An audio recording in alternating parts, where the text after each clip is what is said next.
Hello les rêveurs, j'espère que vous allez bien. Je vous retrouve aujourd'hui après une courte absence pour vous présenter mes acquisitions des mois de mars et avril 2017.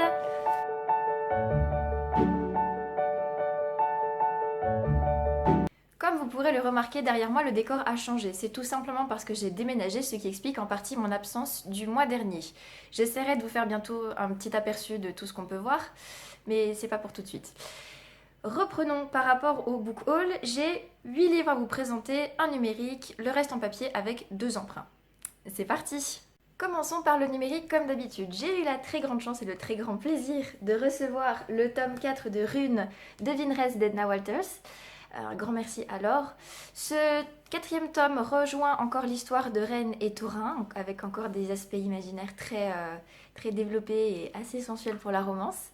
Ça a été un vrai plaisir de le lire puisque je l'ai déjà lu en ce début de mois de mai, donc il faudra attendre non pas la prochaine vidéo bilan lecture, mais encore celle d'après pour que je puisse vous en parler, mais je peux déjà vous le conseiller. C'est une très bonne suite comme d'habitude.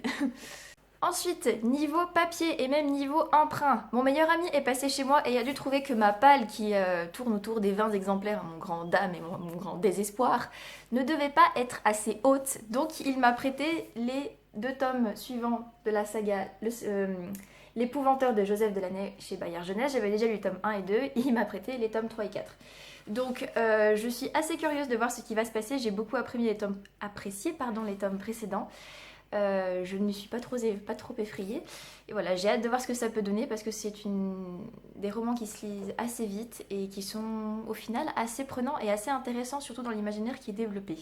Donc merci Moustique, et puis je te dirai ce que j'en pense très vite, j'espère. À présent, il s'agit de mes acquisitions papier toutes simples. J'ai reçu un seul livre pendant le mois de mars. Il s'agit de Velours et d'acier, donc le 2e tome de Victorian Fantasy de Georgia Caldera aux éditions Pygmalion. Ce machin est énorme. Énorme, énorme, énorme. Mais je l'ai lu aussi, donc je vous en parlerai dans la prochaine vidéo bilan lecture que je ferai, puisque je l'ai lu aussi entre le mois de mars et avril. J'ai mis du temps à le lire, mais c'était une bonne lecture. Dans un univers assez particulier, assez sombre, et voilà, j'ai beaucoup de choses à vous dire, mais il y a déjà ma chronique en ligne si vous voulez, mais c'est hyper intéressant déjà, et je vous le conseille d'ores et déjà maintenant. J'ai dit beaucoup de fois déjà, mais c'est pas grave. Je vous le conseille et je vous dis qu'il est à lire. Après ça, j'ai reçu une précommande que j'avais presque oubliée parce que je l'avais fait plusieurs semaines auparavant, mais je dis bien presque parce que c'est un livre que j'ai très envie de lire. Il s'agit de La lumière d'Ivana, donc Les ailes oubliées d'Ophélie Duchemin. C'est le premier tome chez Sharon Kenna.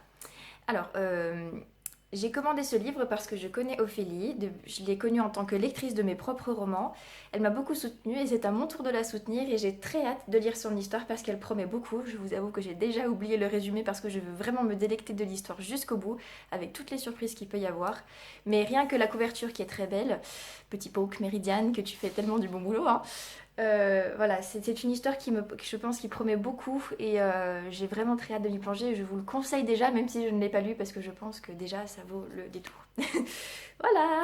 Ensuite est arrivé mon achat françoisière du trimestre et il y a une sortie que beaucoup attendaient et dont je faisais partie dans ces beaucoup.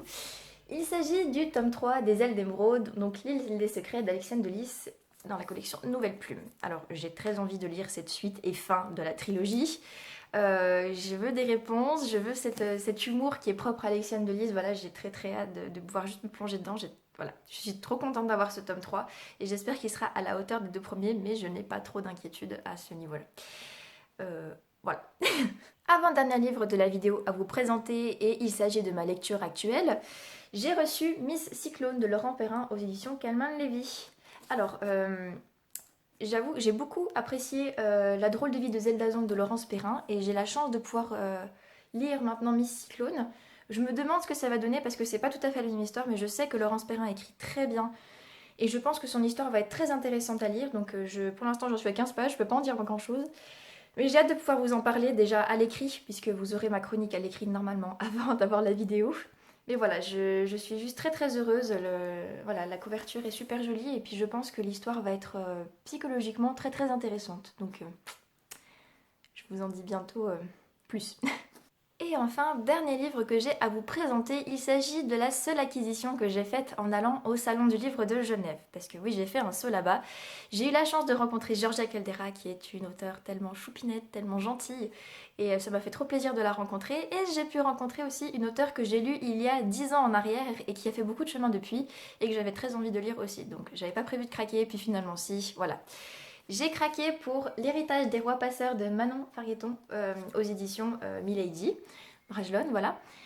J'avoue que je suis très très curieuse de savoir comment c'est dans le bouquin parce que j'en entends beaucoup parler sur les réseaux et puis je suis Manon aussi sur Instagram, Twitter et tout ça donc je suis très curieuse de voir ce qu'il y a dedans mais je pense que ça va beaucoup me plaire parce que j'en entends de beaux échos.